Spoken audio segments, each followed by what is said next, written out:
accouchais, quand j'ai eu mes règles, quand j'ai eu... voilà, elle haïssait ces instants-là. C'est-à-dire, c'est ça qui l'a mise en quelque sorte dans ce trou dans lequel elle se trouve. Et le personnage ici a mis 250 pages et presque une vie entière pour essayer de trouver sa propre solution. Il y en a d'autres qui trouvent un peu plus vite, d'autres qui se marginalisent pour être elles-mêmes. Tu dis, je m'en fiche, si les voisins me regardent mal, et bien tant pis. Voilà. C'est-à-dire, il n'y a que deux alternatives dans notre société. Soit elle est pute, soit elle est soumise finalement, selon le slogan de... Les putes et soumises. Voilà. Les putes et soumises. C'est un peu ça. Elles ont un peu raison, hein, Donc, oui, ce qui a changé, c'est la période d'islamisation. Mais je continue et je persiste à croire que certains musulmans sont des gens magnifiques, parce que l'islam pour eux, c'est dans leur intimité et à l'intérieur de chez eux. C'est un moment d'être avec soi, avec leur spiritualité. Et puis, il y a les autres, là, qui sont dans la démonstration, en fait. Et c'est ceux-là même qui imposent justement un code de conduite, un code au reste de la société. Ils sont dans la démonstration. Maintenant, même pour faire la zakat, ils vont à la mosquée, il y a un carnet, il écrit son nom, son prénom, sa fonction et combien il a donné. Pour qu'on voit qu'un tel, ah oui, il a donné tant, donc c'est un notable. Voilà, ils achètent en fait des notoriétés. Et c'est là que tout est faux en fait. C'est faux, tout est faux. Il n'a pas envie de dire à sa femme, ferme la fenêtre. Mais comme il y a les voisins ici, à côté, etc., il est capable de dire... Pour montrer aux copains que c'est lui qui commande, en quelque sorte. Voilà, on ne sait pas, on a l'impression que la société ne vit pas pour... chacun ne vit pas pour lui-même, mais pour les autres, pour la galerie. Et donc là, vous avez raison de dire que cette islamisation, un peu bizarre et massive, il y est pour quelque chose. Mais le but, ce n'est pas d'islamiser. Le but, c'est de soumettre les hommes et les femmes. Parce que c'est politique. On est dans le politique. On a dépassé le cadre du social et de la croyance. Soumettre les autres. On commence par l'école, on la laisse péricliter un peu, et puis on continue avec les discours... de l'école voilà, et c'est pour ça que la société est devenue comme ça. La petite là de Tichy, elle me dit, j'ai entendu deux gamins de 18 ans qui les draguaient. Elle dit, mais tu arrêtes, d'abord j'ai même pas ton âge ou un truc comme ça. Il lui a dit, dommage, purée, dommage qu'on n'est pas dans les années 90. Je t'aurais montré. C'est-à-dire, il l'aurait prise par force, quoi. Je lui dis, t'es sûre? Elle me dit, oui, cet été. Ça s'est passé cet été à Tichy. Juste là. Alors, voilà. Est-ce que vous lancez un appel aux femmes de se lever, de remettre en cause tout cet ordre établi? Moi, ce que je souhaite, c'est que les hommes et les femmes puissent se parler librement sans qu'on stigmatise l'un ou l'autre. Et ça, et c'est de là que jailliront toutes les réponses. Voilà. Moi, je n'ai pas de leçon à donner. Ce n'est pas un roman à thèse. Hein. Je n'ai aucune thèse à défendre. C'est juste, s'ils se parlaient, s'ils apprenaient à se connaître, je crois qu'ils trouveraient tout seuls leur solution. Voilà. Qu'on évite de l'importer d'Arabie Saoudite, déjà. Ce serait déjà un grand pas. C'est une question de communication. Voilà. Il n'y a pas de réponse. C'est-à-dire, on n'est pas comme des oisillons, là, à la bouche ouverte, et qu'on nous donne à manger, là, directement. On doit réfléchir à... Et pour ce faire, je pense que vous êtes partisan de ce qui veut remettre en cause la journée mondiale de la femme. Je ne sais pas quoi ça rime exactement. Moi, les féministes, quand elles parlent, je suis d'accord à... Je ne sais pas. Même Wassila Tamzani, elle dit quand est-ce qu'on va libérer les femmes? J'ai dit non. Quand est-ce qu'elles vont se libérer elles-mêmes? Pourquoi attendre qu'on les libère? Pourquoi? Cette phrase, inconsciemment, déjà, elle en fait une petite oie blanche, j'adore cette expression, dans son cachot et qui attend qu'on vienne ouvrir la porte. Non, elle se libère seule. Regardez, j'ai dit des choses, j'ai parlé de trucs un peu tabous quand même, j'ai parlé de sexe, j'ai parlé de relations, tout le monde m'a écouté avec respect. Personne ne s'est dit, qu'est-ce que c'est que cette dévergondée, je claque la porte et je m'en vais. Ils ne l'ont pas fait. Donc c'est tout à fait possible. C'est parce que je suis vieille. J'en sais rien, mais en tout cas, c'est des choses qui sont possibles. Il suffit juste d'avoir le courage de le faire exactement. J'ai quelque chose à dire.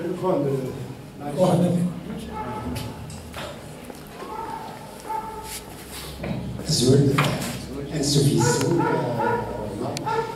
Et voilà, enfin, c'est pas personnellement, vous pouvez quand même donner votre avis comme ça.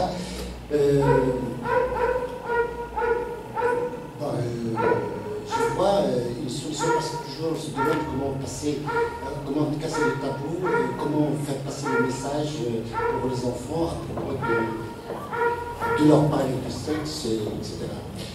Moi, je vois une solution, c'est-à-dire qu'il faut, enfin, peut-être c'est une solution aussi, hein, il faut banaliser la chose. Parlons du sexe, il faut le banaliser, parce qu'en banalisant la chose, ça devient quelque chose qui devient banal, donc tu peux même parler en famille sans complexe, voilà. Et je vais vous citer un exemple vivant, enfin, ça a été déjà passé, enfin, j'ai vécu ça, dans notre fête, ici au Kabylie, où les femmes, à chaque fois qu'il y a une fête, les femmes jouent des petits sketchs où j'ai vu personnellement, il y a des femmes qui se prétendent comme un homme, ils font quelque chose, ils mettent comme un petit bâton au niveau de son sexe, ils courent derrière une femme, c'est pour créer de l'ambiance. Ça, je l'ai vu dans les fêtes familiales chez nous. Voilà, donc c'est pour ça que je vous ai dit, est-ce que le fait de banaliser, par exemple, la chose, ça devient normal, même... Ben oui. Voilà, merci. Mais attention à l'extrême aussi. Alors, moi je pense que oui, il faut parler aux enfants et avec des mots d'enfant. C'est pas la peine d'utiliser des... Voilà, en fonction de l'âge, etc. Ou si vraiment on est timide, mettre à leur disposition des livres qui expliquent les choses de manière propre et saine, qui ne traumatisent pas. Parce que toute la pornographie, c'est absolument effroyable, parce que les jeunes garçons construisent des représentations sur la femme et sur ce qu'ils peuvent faire avec la femme. Ils ne se disent pas, ça c'est de la pornographie, c'est-à-dire c'est des gens qui jouent un jeu, et que dans la réalité, ça ne se passe pas forcément comme ça. Et puis il y a le cas extrême, j'avais vu un reportage sur les nudistes, et donc à la maison, les parents sont tout nus, etc., ça se passe en Occident. Et la petite devenue grande, elle a témoigné et elle a dit c'était absolument horrible pour moi parce qu'à hauteur d'enfant, on a le sexe. D'avoir à hauteur de mes yeux le sexe de mes parents qui se baladent dans la maison, leurs fesses, leurs trucs. Et c'est quelque chose qui l'a complètement traumatisé. Donc on ne sait pas comment l'enfant va digérer ce genre d'informations.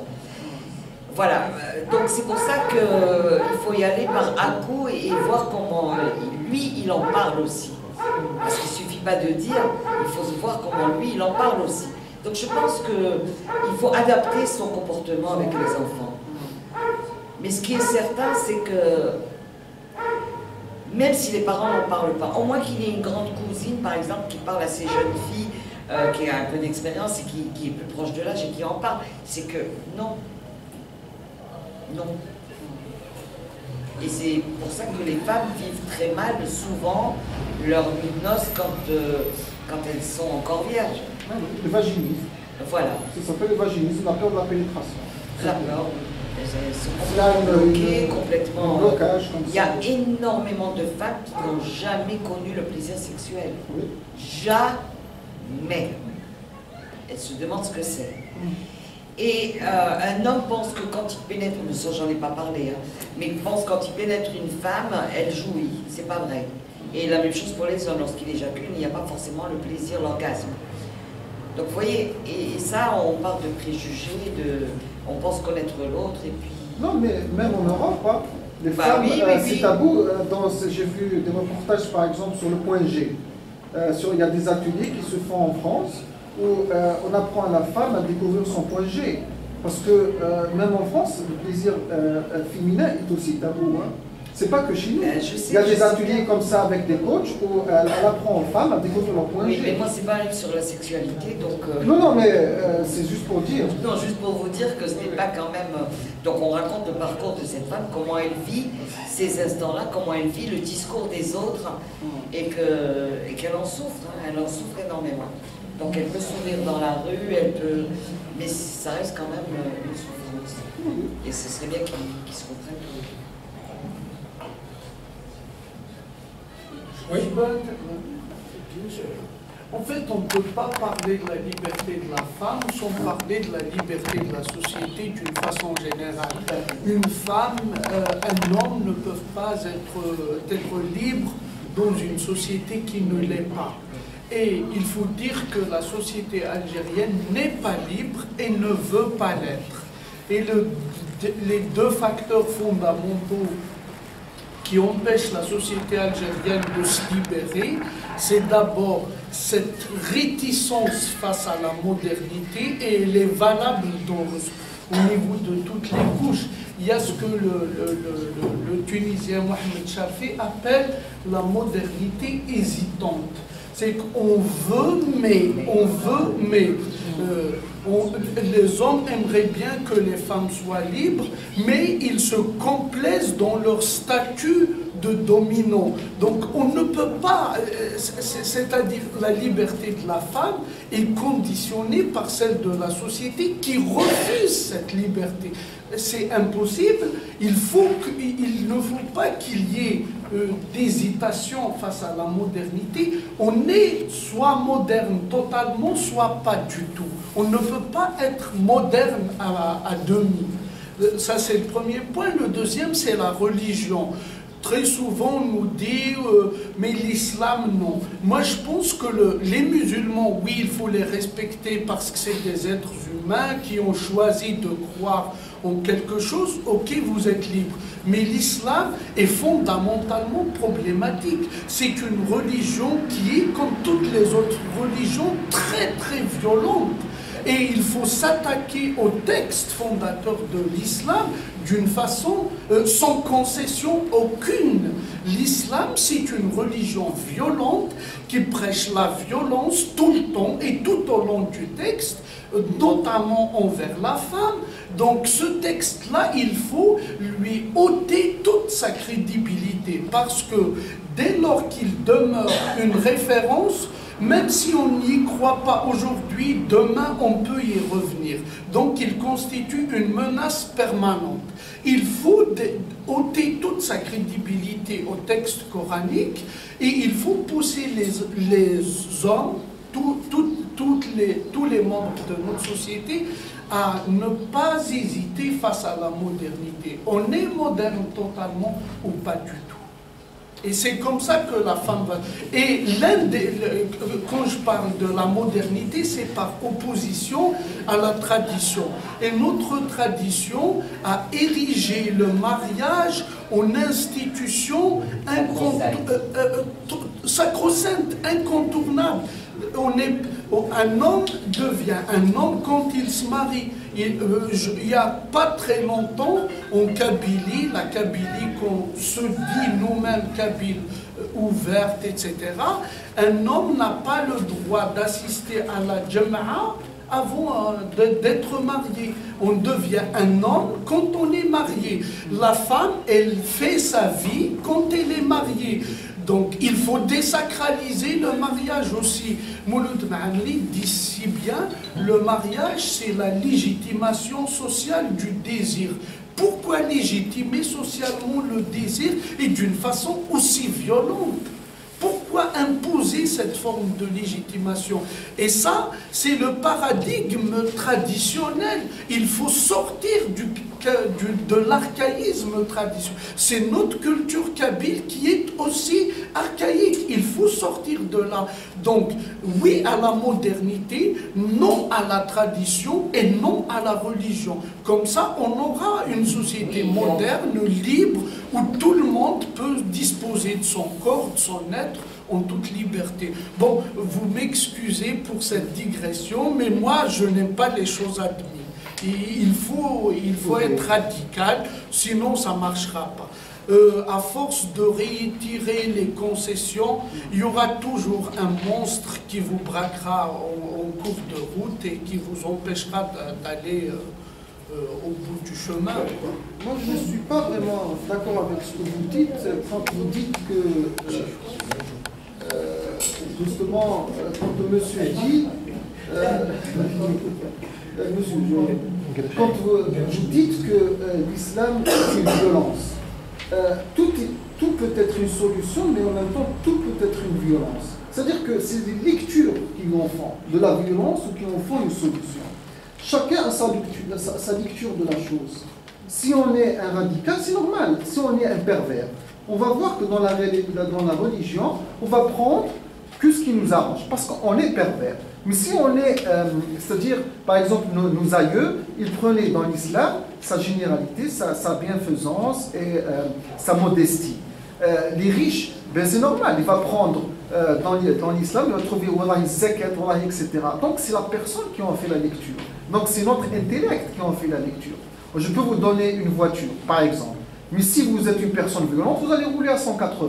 Mais si vous êtes une personne modérée, vous allez rouler à 100 km/h. C'est à nous de chacun, dans sa responsabilité individuelle, de faire, c'est-à-dire d'appliquer ce qui nous semble être bon. C'est ce qu'on appelle le bon sens. C'est-à-dire que moi, personnellement, je cherche du bon sens dans tout ce que je fais, dans tout ce qui m'entoure. C'est une question de bon sens. Il y a du bon sens, il y a autre chose. Bah après, je ne sais pas moi. Oui, on peut... Si on prend par exemple les sociétés athées, il y a des sociétés athées, il n'y a pas de religion, il n'y a pas etc. Mais ça ne veut pas dire que vous allez trouver toujours une autre forme de violence. Celle-là n'est pas religieuse, mais une autre forme. C'est-à-dire que ce sont ces personnes-là qui vont construire toute une sacralité autour d'autres choses. Le matérialisme, par exemple, on trouve toujours dans les sociétés comme ça. Prenez la Finlande, on dit que la Finlande c'est la meilleure société du monde. Mais le taux de suicide en Finlande est très élevé. Pourquoi? Parce qu'il y a d'autres canaux qui ont fait que cette société-là s'est construite autour d'une autre chose. Ouais. Oui. Pour moi, c'est le progrès de la liberté de notre société, c'est que nous avançons.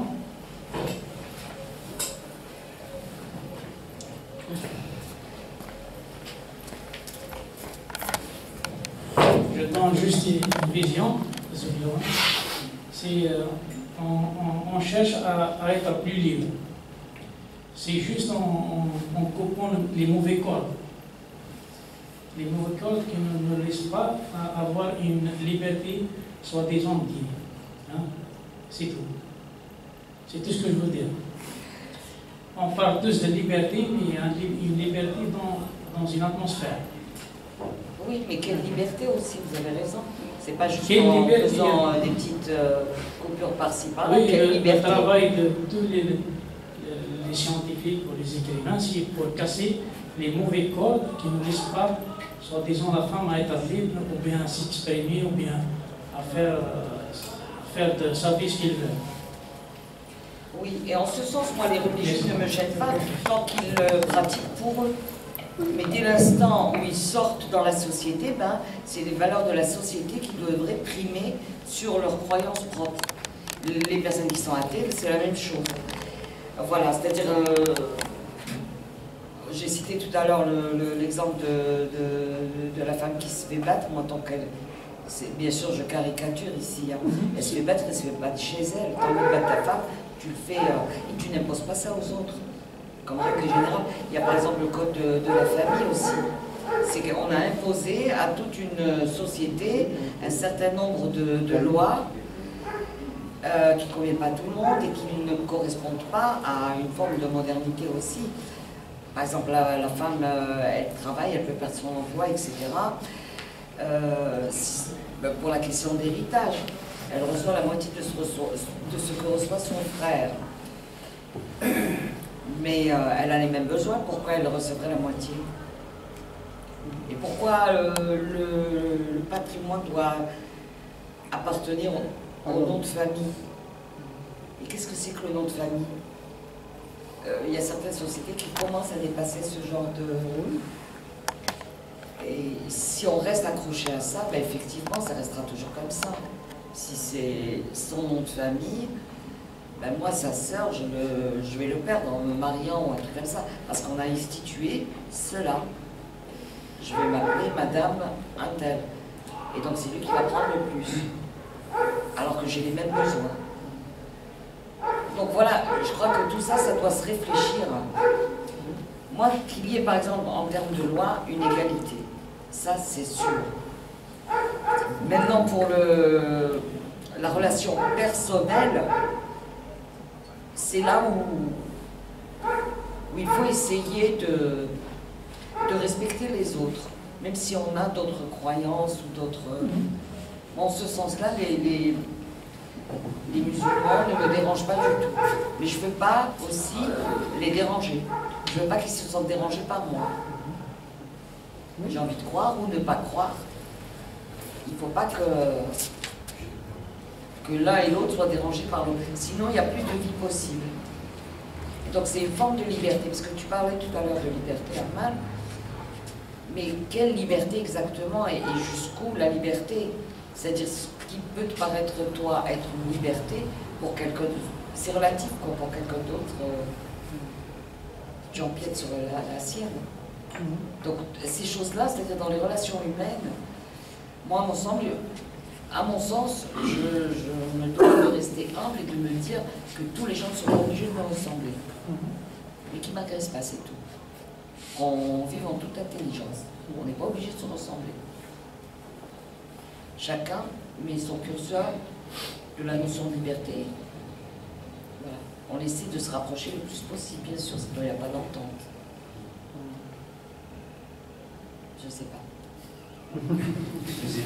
Non, c'est vrai, je n'ai pas la prétention d'avoir une réponse.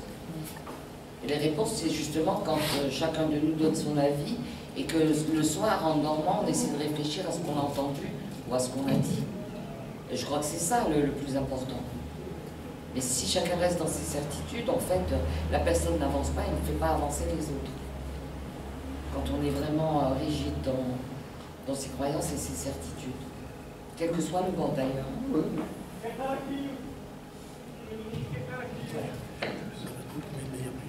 Donc, j'ai une question. Donc, vous avez cité le deuxième personnage qui est Yasmina. Vous avez parlé de sa souffrance. Quand il a accouché un bébé, elle refuse de donner un prénom. Ben parce que psychologiquement, elle est dans une situation telle que si elle lui donne un prénom, c'est comme si elle le rendait vrai. Elle est dans le déni en quelque sorte. Et lui donner un prénom, c'est le rendre vrai et réel. Donc c'est pas une question de légitimité. Elle est complètement traumatisée. Elle était avec un garçon qui l'a mise enceinte, qui lui a dit on va se marier, tu vas voir. Alors finalement, il se taille, il s'en va, il la laisse se débrouiller toute seule, ses copines l'aident comme elles peuvent. Et elle a peur de rentrer chez elle, elle est en cité universitaire, elle a peur de rentrer chez elle, elle ne va pas rentrer chez elle avec ce bébé, qu'est-ce qui va se passer? Je veux dire, elle est complètement traumatisée. Et quand il sort de son ventre, elle est complètement dévastée, cette pauvre femme. Enfin, femme, elle a à peine 18 ou 19 ans là-dedans. Et donc, et quand son ami, le personnage principal, lui dit « mais comment on va l'appeler ?» Elle tourne la tête et voilà, elle est dans le déni. Parce que s'il lui donne un nom, il faut qu'elle assume ce bébé. Donc elle est dans le déni.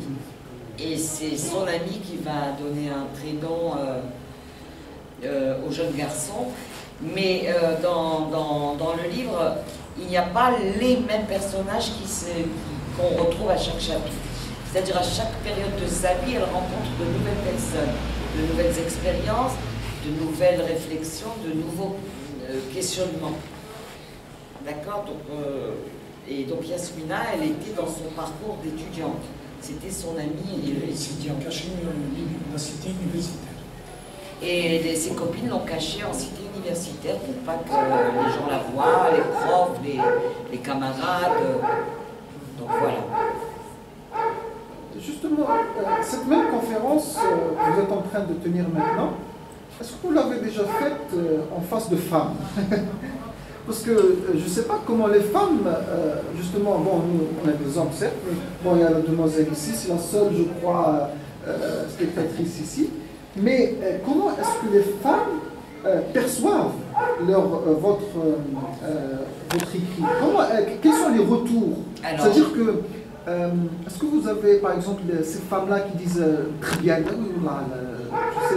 pense à ce que tu dis, ou bien est-ce qu'elles ont ce courage-là de le dire ouvertement? Moi, c'est ce qui me dérange chez la femme. En tout cas, c'est-à-dire que, est-ce qu'elles viennent vous chuchoter à l'oreille, oui, on pense que, voilà, ou bien ce sont ces femmes qui assument, oui, c'est-à-dire qui tiennent avec vous un débat comme ça? Alors, j'ai des retours. Les premiers retours que j'ai eus, c'était tout l'affect, elles étaient, il y en a une, elle était complètement dévastée, et particulièrement en lisant la dernière, elle m'a appelé sur Messenger, parce qu'elle n'a pas mon numéro de téléphone, et elle m'appelle d'Oran à Paris, et elle me dit, je suis dans ma cuisine, je viens de vomir, et j'ai l'impression que tu as raconté ma vie.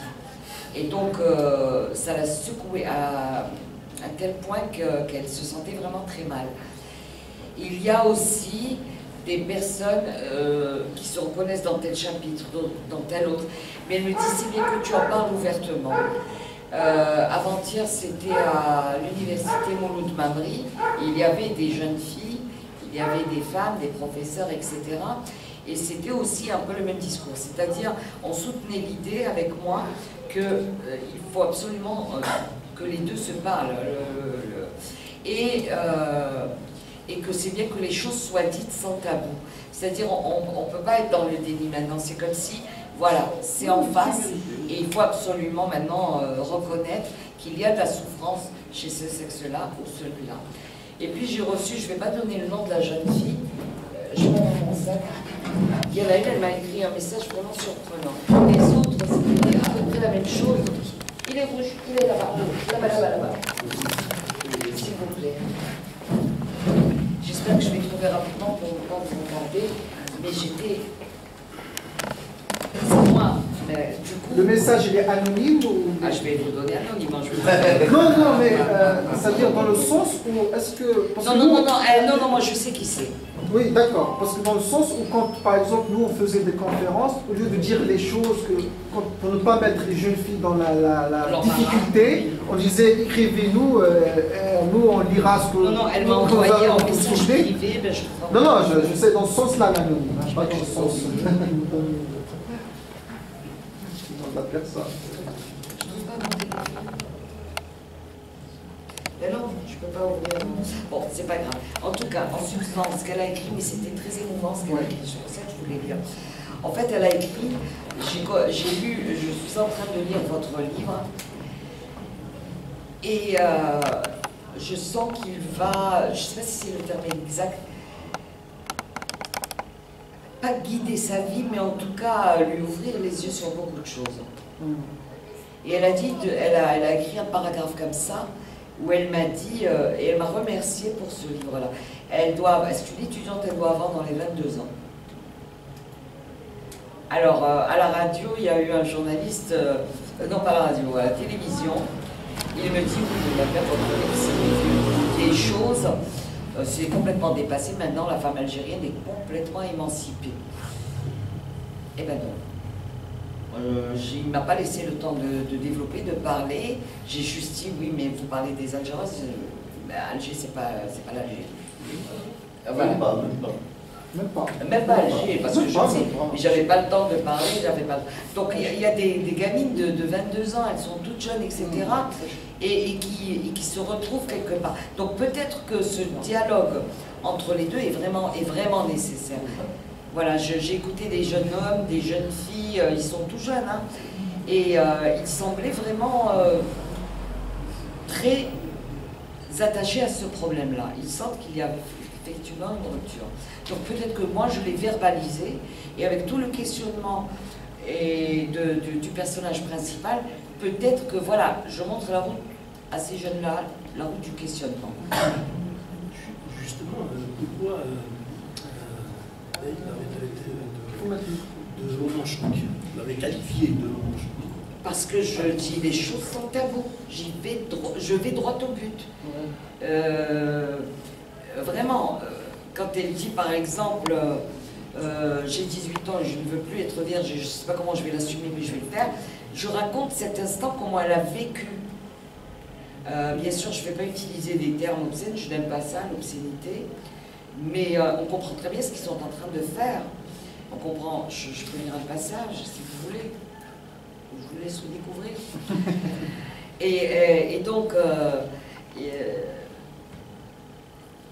oui, c'est-à-dire que j'aborde des sujets, mais avec une franchise sans limite. Et tous les sujets que traverse ce personnage. Je le dis et je le mets en face des gens comme ça pour éviter justement son déni. Voilà. J'ai pas envie de tourner autour du pot parce que je n'aurais pas écrit autrement. Si j'ai écrit, alors autant dire les choses, vous ne m'avez pas peur. Oui, parce que votre roman, il pourrait peut-être à l'étranger sembler être ordinaire, mais chez nous, c'est une véritable. C'est pour ça qu'on le nomme choc, parce que bon, peut-être en France, je ne sais pas s'il est sorti en France, il peut être banal. C'est quelque chose de banal. Mais j'ai une vingtaine de personnes, belges et françaises, qui l'ont lu. Et j'ai eu leur retour. Et une particulièrement, elle est institutrice, non pas l'institutrice, une autre, où elle me disait, mais dans mon village, c'est presque comme ça, quoi. C'est presque comme ça. Dans les petits villages au fin fond de la Creuse, on va dire, c'est un peu comme ça. Paris n'est pas la France. Ou les grandes métropoles ne sont pas la France. Et puis même Paris peut-être concerné par ça aussi. Voilà, donc j'ai eu aussi une amie belge qui l'a lu, et l'institutrice, elle me dit, il est subjugant. Parce qu'il y a une partie où elle part en France. La belge, elle me dit, c'est drôle comment tu nous mets en face de nos réalités.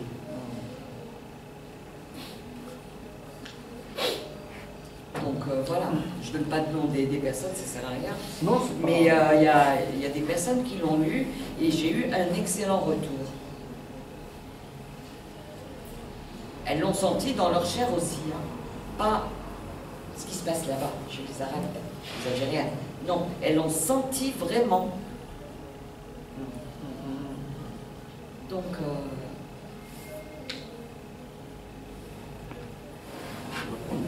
J'aimerais revenir un peu au débat avant qu'il prenne sa direction un peu subjective, puisqu'on était sur le point de conclure ou de converger sur le fait que le problème est purement politique, y compris éducatif. Donc on devrait, par exemple, remplacer Tarbiya Islamiyya, Tarbiya Thaqafiyya ou la civique. Donc c'est à peu près ça les dit. Mais puisque le problème est politique, on souffre de problème politique. Et là, pour aller un peu dire que je ne partage pas de l'avis de notre camarade Ingrashen qui a dit que la liberté se conjugue au pluriel. Donc la liberté est connue par sa référence philosophique, etc., qu'elle est individuelle, tout comme la religion. Si vous voulez être musulman, vous êtes libre. Donc, si je me proclame comme étant quelqu'un de libre, c'est individuel, il n'y a pas quelqu'un qui peut venir me contester ma liberté. Même s'il me prend, il m'emprisonne, etc., mais je reste libre. Il peut condamner ma partie réelle qui s'exprime par mon corps, mais pas mon esprit. C'est des philosophes qui l'ont dit, c'est pas moi. Donc on ne peut pas dire qu'il faut libérer la société, il faut que la société soit libre. Je ne sais pas comment... Mais c'est quelque part vrai. Bon, lui répondra pour la partie qui le concerne, mais moi, en ce qui me concerne, je pense qu'il faut être dans une société libre. C'est-à-dire, si je ne m'étais pas octroyé cette liberté de venir vous parler, d'accord, ben, jamais je pourrais parler. Peut-être qu'il y a des tas de gens qui ont envie de parler, mais qui n'osent pas, donc ils ne sont pas libres. Donc il faut déjà qu'on soit dans une société libre, qui permette justement l'expression libre. D'accord? Hier, tout le monde a marché dans la rue, on a considéré ça comme un événement parce que c'est pas comme ça que ça se passe d'habitude. D'habitude, ils restent chez eux. Sinon, on va les tabasser, Donc, on n'est pas dans une société libre. J'ai envie de dire, je ne veux pas le 5e mandat. Ben, hier, en le disant tous ensemble, on a réussi à le dire. Autrement, peut-être que lui va le dire très fort, très haut, etc. Il va militer, etc. Peut-être que, comme il est tout seul, hop, on peut le mettre au cachot. Mais comme tout le monde est sorti, voilà, l'effet de masse. Il faut que la société soit libre de parler, il faut qu'elle soit...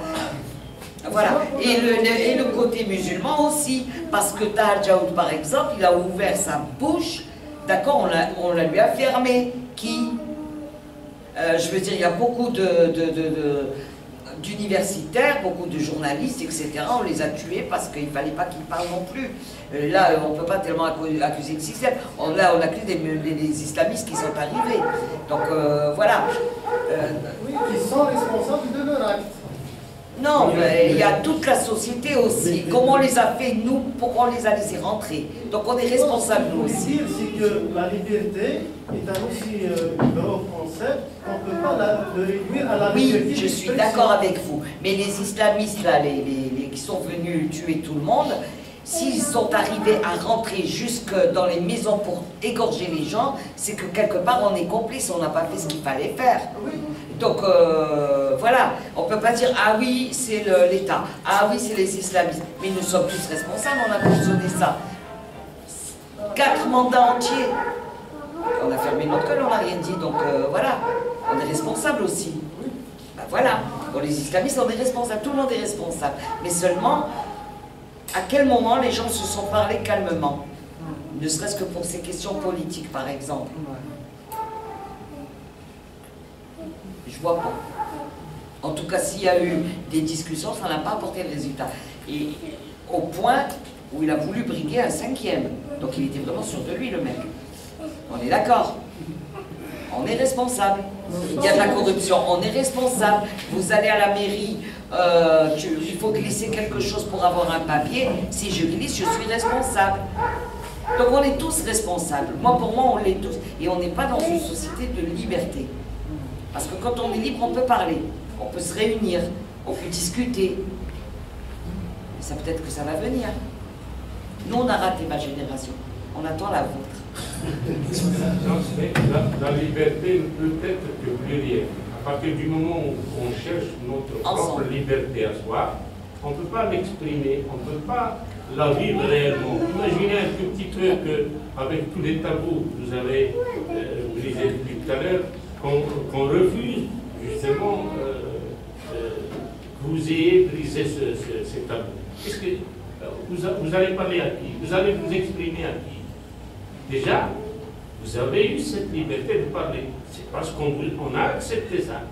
Imaginez qu'une femme se mette en mini-jupe et qu'on l'agresse. Vous savez quelle est cette...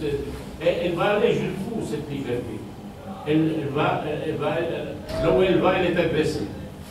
Elle est réduite, finalement, cette liberté. Donc, il faudrait que ce soit... C'est de simples exemples, et c'est petit. Sinon, on peut en citer d'autres, et énormément. La liberté ne peut être que plurielle. À partir du moment où tout autour de vous, il n'y a pas de liberté, vous ne pouvez pas être libre. Il y a une rupture de dialogue. C'est comme la joie de vivre. Si tout le monde autour de vous est triste, vous n'êtes pas joyeuse. C'est la même chose. C'est une contamination. Oui. Donc elle est plurielle quelque part. La liberté, la liberté sociale. On ne va pas polémiquer, juste que la liberté individuelle ne sert presque à rien. La liberté individuelle nous permet de vivre, permet à l'individu de vivre. Mais la liberté, quand elle est plurielle, partagée, elle permet de construire. Nous, on a besoin de construire quelque chose. La liberté, pour moi, je peux en disposer comme je peux faire tout ce que je veux. Mais à quoi ça peut servir si tout le monde autour de moi n'est pas libre et qu'on ne pouvait pas tous ensemble construire quelque chose? C'est ça le plus important. C'est pourquoi d'ailleurs on lutte pour la liberté de tout le monde. Quand quelqu'un est arrêté, on lutte pour qu'il soit libéré. Quand quelqu'un est atteint dans ses droits, on lutte pour qu'il les recouvre, etc., etc. Ma liberté à moi ne sert à rien. Il faut qu'on construise. Et puis construire une société, pas des individus. Absolument. Et puis à quoi sert la liberté si l'environnement social ne m'offre pas les conditions de l'exercer? Absolument. C'est ce qu'on appelle la liberté individuelle, justement prend racine justement de la société, avec toutes ses valeurs. Les valeurs sociales, les mœurs, constitue justement un embarras pour cette liberté. D'où la liberté individuelle peut être contradictoire à la sociale. Voilà, c'est un peu... Ça me rappelle un peu ce que nous disait un professeur. Il a dit on a déjà créé la roue. Pourquoi on recrée une roue? Peut-être qu'il faut créer une route qui correspond à la société, aux nouvelles routes. Non, puisque ces débats-là ont déjà été débattus, etc., et discutés, etc. Donc, un problème du fait qu'on n'arrive pas à avancer, c'est qu'on revient toujours en arrière, on débat de faux débats, etc. On remet en cause maintenant la définition, c'est quoi la liberté, etc. Donc, alors c'est un problème qui fait qu'on n'arrive pas à avancer d'un pas. Puisqu'on cherche à redébattre la liberté, c'est un problème. C'est clair. Si moi je suis libre et toi tu es libre, on va former une société libre. Je défie quiconque de me donner une société libre aujourd'hui, maintenant, tout de suite.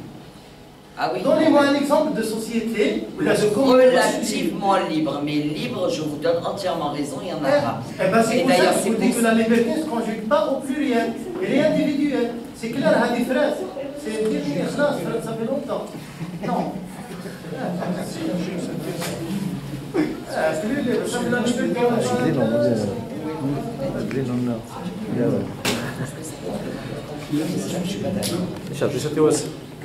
On ne peut pas construire une liberté sans justement qu'il y ait cette société. Quoique, ce qui est social peut être contradictoire à l'aspiration de l'individu, d'où le vouloir de se démarquer et d'exercer sa propre liberté, séparément de celle imposée par la société. Parce que dans toutes les sociétés, c'est-à-dire il n'y a pas de liberté proprement dite dans toutes les sociétés. Mais les sociétés aspirent justement à assurer cette liberté et la concrétiser à travers des individus. Voilà à peu près ce que je pense de la liberté. Et ce n'est pas une remise en cause de cette liberté. Parce que ça s'exerce. Pour l'exercer, il faut qu'il y ait justement une source sociétale qui puisse nous donner cette occasion justement de l'exercer. Ça veut dire que les conditions idoines doivent exister pour pouvoir exercer notre liberté. Exactement. Bien sûr. Et ça, c'est l'essentiel. Je crois que vous avez dit l'essentiel. Oui, c'est vrai.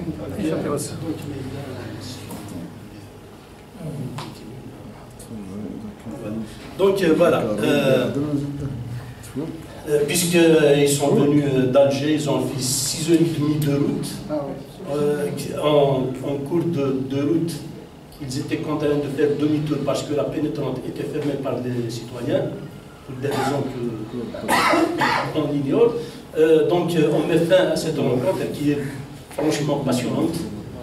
Ça nous a permis quand même de dépasser certains tabous, quoique dans notre café littéraire, nous avons un peu l'habitude de discuter ce genre de sujet, mais pas aussi profondément que ça. Et puis, donc, on passe à la vente dédicace. Le livre coûte